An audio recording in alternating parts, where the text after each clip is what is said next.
O mga pasaway, 120 ka-campaign posters nga ginpang tapik sa ginadumilian nga lugar na tipon sa Oplan Baklas sang Iloilo City, Comelec.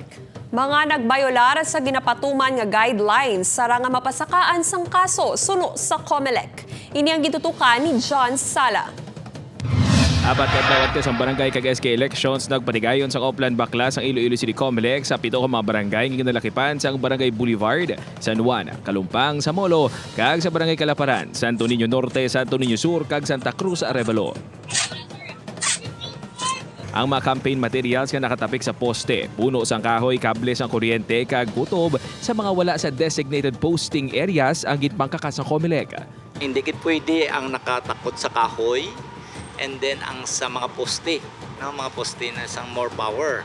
And then ang dira bala sa shouldering sang dalan nga hindi gin part sang pader sang isa ka private property nga in between sina nga grounds nga dira sila ginatakot ginakuha na naton kay that is considered a public place. Ginpakuha man ang mga campaign materials nga wala nagasunod sa 2 feet by 3 feet para sa poster, 3 feet by 8 feet naman para sa streamer para sa rally, kag 8.5 inches by 14 inches para sa pamphlets, leaflets, kag stickers.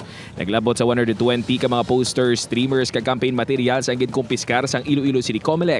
Sa karon ginatali na sang Comelec ang mga ini kag ginpanglistang mga ngalan sang mga kandidato para sa nagakaigo nga kaso. Kung ma-proceed ni ini nga i-file sang kaso, no, ang ini ng disqualification, no, sa pag-participate sa election na may na-violate ikaw.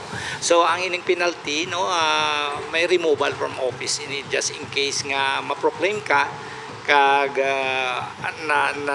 na-declare ka nga nag-violate ka after election.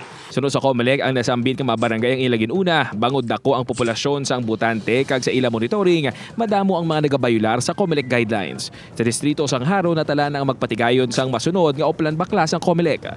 Panumdum sang ahensya nga magatakop ang campaign period alas 12 sang tuwang gabi sa Oktubre 28. Upod kay Romel Porquilla, John Sala. 1 Western Visayas.